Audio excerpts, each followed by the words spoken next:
All right, let's talk some basketball, shall we? We were able to witness the first preseason game of the Toronto Raptors schedule as they got to make their debut. We got to see most of the team, minus Kyle Lowry, who is going to sit out the first two preseason games. A little bit worrisome, despite Nick Nurse saying that it was load management, just simply because Kyle's a competitor and he wants to get out there. And with the rules that the NBA has in place, teams aren't allowed to divulge COVID-19 tests. So there's a little bit speculation that happened. I don't think that's what it is, but I'm worried that it could be some sort of small injury that's nagging at him, and that's why he didn't come on the first two games. But who knows? Maybe Nick Nurse is being 100% transparent and it's purely for load management, and that's best case scenario. But all I know is that we will need Kyle this season. So if those two games offer what he needs, then I'm happy. All right. Yeah. Let's talk about this first little preseason game. We're not going to break down all of them as we go along, but it was our first look, so it was nice to see some familiar faces, some new faces. And the two names that stood out, surprisingly, in this game were Matt Thomas and Malachi Flynn, which is absolutely great to see because after Kyle and Fred, the point guard position is a little bit shaky, and it was last year. And Malachi looked poised. He looked professional. The big thing that the Raptors really loved about him is that he was ready to play right away as a 4-year guy who played 3 years and then had a redshirt season. So 4 years total in college. And he was a pro's pro. He came out there. He played some good defense. He knocked down 3 threes, 4 assists. He was moving the ball around. He was making the right passes. He was starting to break, bringing the ball up. He looked very comfortable in his first game, which was really nice to see. And then Matt Thomas, who we think of probably more as like a Kyle Korver type and more of a shooter, but he actually was playing a little bit more point, which was interesting to see. And he was just making the right read at all points during that game. And I don't think it'll be super consistent during the regular season, but it's good to see that he's already starting to develop based off of what he did last year. So he was moving around, using his gravity of being such a proficient three-point scorer to draw two defenders and then dump the ball off for a player who either scores or passes to another player who makes a bucket. And he had a couple great moving threes coming around screens. He had one in the corner with a pump fake, one dribble, nailed it. So just, it was good to see because Matt Thomas is going to be an important bench piece for us this season because of the shooting that he provides and his ability to do a little bit more than that as well. I think he's a great off-ball cutter, not just around the three-point line, but also cutting towards the paint. And so he'll be important for us to get a couple sparks off the bench when our starters aren't scoring this season. And then the next thing to point out, we were talking about it a little bit in our preview of the roster and how you're excited about some of the flashes OG has shown on offense. I just wanted to highlight this one play because it was lovely. He caught a breakout pass and LaMelo Ball was sitting kind of on his right hand, ready to just strip the ball away. And OG just had this super fluid in motion behind the back dribble to get by him from his right hand to his left. And it was really slick, and he was able to just have a nice two-handed dunk to finish the play off. But just like the handle, just based on that, the handle looks a little bit tighter, and that's what you really want to see from OG because I think his usage is going to go up a little bit, and he's going to be asked to do a little bit more on the offensive end this season. Yeah, I think his ceiling is whatever he puts himself at and however many risks he dares to take. This is a bit of a hot take, but I'll die on this hill. I think he has the potential to be like not just a third offensive player, but like a real superstar type player. I don't know if he develops into that, but when I see those flashes, I just can't help but think man, if he could just do this all the time and combine that with his defense and the IQ he brings onto the court, I think he could be like a franchise cornerstone, like holding up the middle, not just a supporting pillar.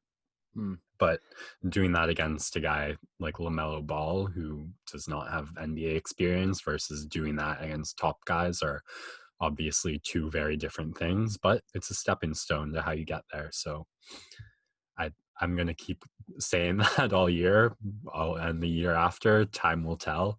But I need to keep saying it because I have faith OG's not going to let me down. And then I can look back and say, see, I told you also. It is an interesting thing to think about because I believe his contract he'll become an RFA at the end of this season. Yeah. He'll be up for the extension. Uh, but usually guys of his caliber don't necessarily receive an extension before kind of the deadline. It's usually only the max guys like Siakam, Tatum, Adebayo, Ingram. But we get to see if this season, because of the incentive of the contract year, will he take that next step that we're so excited to see him take? Yeah, it's a tough decision on management's part because if you buy into what I just said, then the move is try and get that extension now. Or has the deadline passed where you can extend it? I don't think so. I think they're good to extend him. Yeah, I remember because we were talking about this with Giannis, and that deadline hasn't passed, so it hasn't for OG yet. Yeah. But you could try and extend him now, and I don't think he would need a max extension, but it he would need like a bit of overpaying for what he's done so far. But you could have the article I read pointed out Steph Curry, like they managed to do that with him, and then Curry blossomed into a playoff MVP. I'm not saying that's where OG's ceiling is at, but if you can get something similar where you extend him, betting on his growth, and then he grows above that cap of what you extended him, that's an amazing move.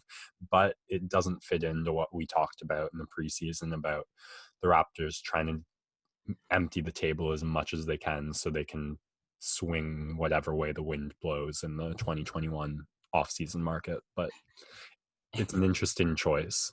Yeah, you mentioned Curry. I see it similar actually to the Norm situation with Powell. He showed some signs of, especially like I remember that game 7 against Indiana when he got the steal and threw down the huge dunk as a rookie. Everyone was loving. Everyone's like Norman Powell. He's the next great like Raptor. Blah blah blah. I see it like that. OG and Norm kind of similar. Norm even provided a little bit more offense, and they bet on his upside and got. They probably overpaid for him at the moment, but in the long run, like Norm's on a great contract now, and that's why he's in so many potential trade deals because he's kind of that mid-level salary that would fit well in a trade. So I see it kind of like that Norm situation where you might get him, like you said, a little bit over his market value right now, but then 4 years from now, it's a super deal. Yeah. Yeah. All right.